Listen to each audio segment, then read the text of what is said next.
Today's subject, will Verdansk save Warzone? Which is a question that a lot of people are asking, at least around the Call of Duty community.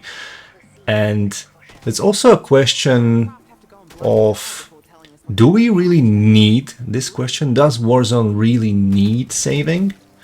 When you think about it, the majority of the Call of Duty player base, and not just in the Call of Duty Black Ops 6 or Call of Duty Modern Warfare 3 before, but also in the free-to-play portion of the game, which is Warzone, which is what we are talking about right now, is very casual. The majority is casual.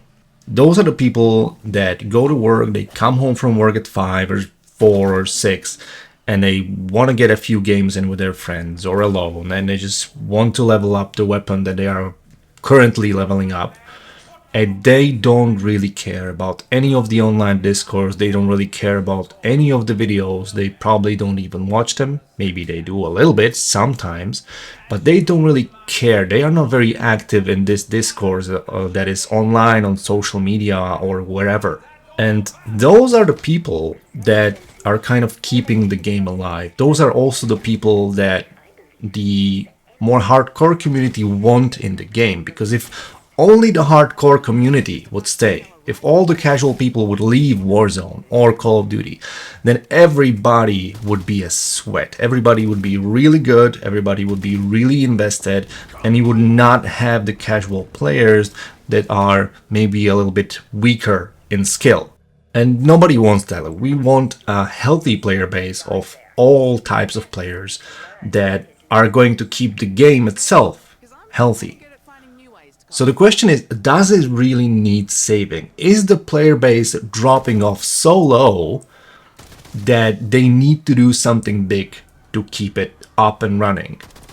And I don't have the answer, but if you look at what they are doing, bringing back Warzone, bringing back a lot of the OG weapons, and trying to cater to nostalgia, trying to bring that feeling back in you, it might actually be in a little bit of trouble. Like either they started to realize that they could focus on the more hardcore community that is more invested in the game, or there might be some trouble with the player base falling off so hard. Now, there's a lot of videos talking about the player base falling off because people were looking at Steam numbers, because that's really the only numbers that we can see when it comes to the player base, because we can't we can't see how many players play on consoles, on PlayStation and Xbox.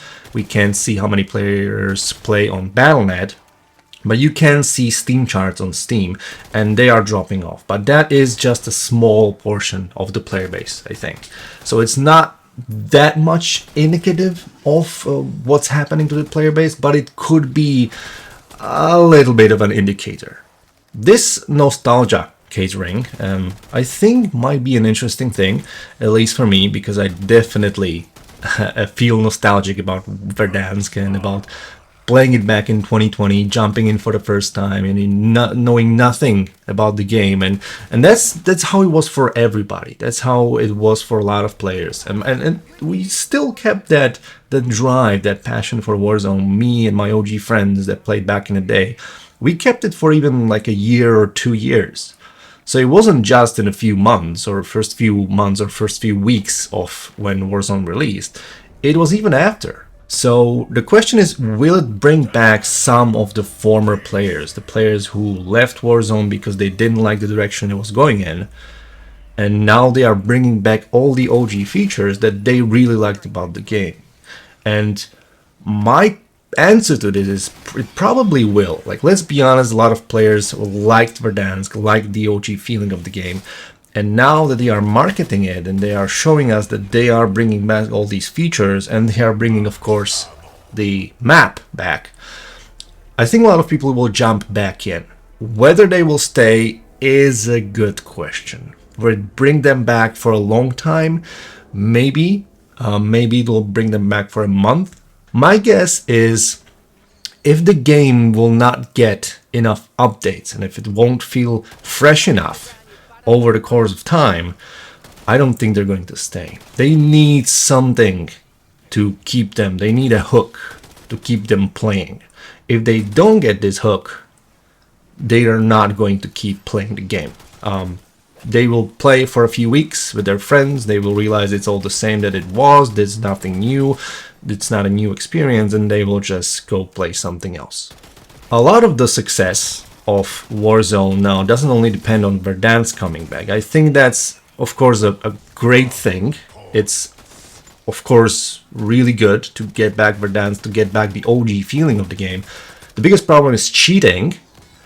So I think that's the biggest factor of whether people are going to stay and keep playing the game after Verdansk comes out or not. And if the Ricochet update is going to be good enough, where it really gets rid of a lot of cheaters and really cracks down on the problem of cheating, then I think that this could be a really, really positive update.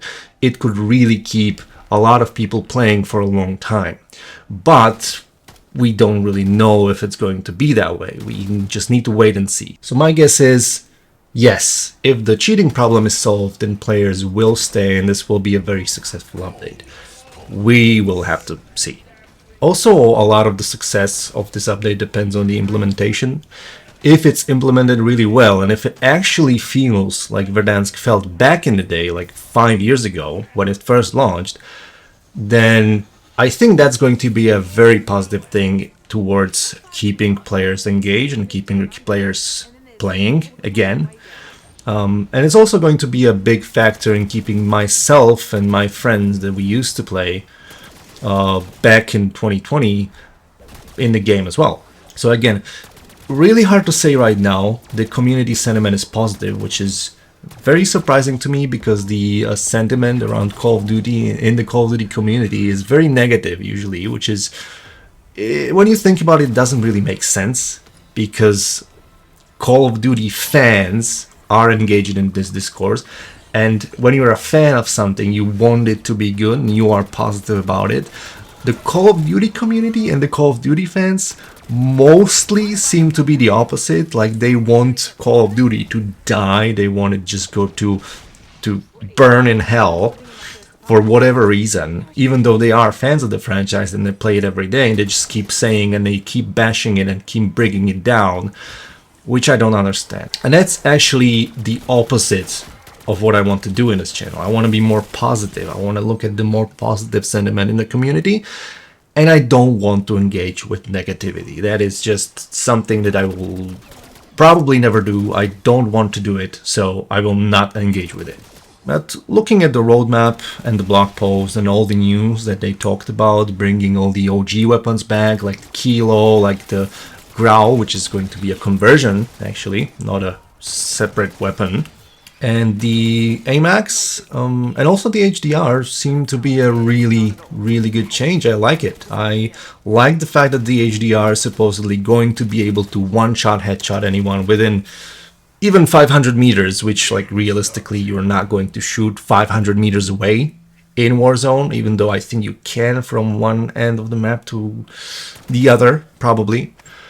But realistically, you're not going to do that. You're not even going to see anyone that far. But the fact that it is possible is great. One-shot headshot sniping is back, at least with the HDR. And I hope that they're going to do something with the other sniper rifles as well. So it's not just the HDR that has a possibility or capability of shooting, of getting a one-shot in the head, but rather make it more of the heavier sniper rifles. And then the lighter sniper rifles, they will be quicker, they will have a faster ADS time, but they will not be able to one-shot headshot after a certain range, let's say 50 meters or something, 75 maybe.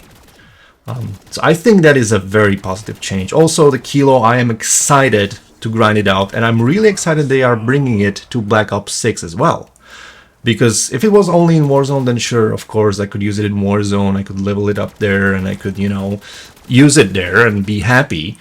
But I really like the fact that those weapons, all of them, are actually coming to Black Ops 6 as well. Because I personally don't really like the Cold War style of weapons. I don't... The aesthetic is just... There's something about the aesthetic that just doesn't really appeal to me. So seeing these new weapons and the Kilo, which is actually a prototype weapon, I don't think it ever came into service or really was seriously started producing is really nice, because the contemporary style is just something that I personally like a lot more than the Cold War style of weapons. So this is a very positive update for me, even on the Black Ops 6 side of things. And I am planning on playing the game a lot more after this season. Hopefully it's going to be good.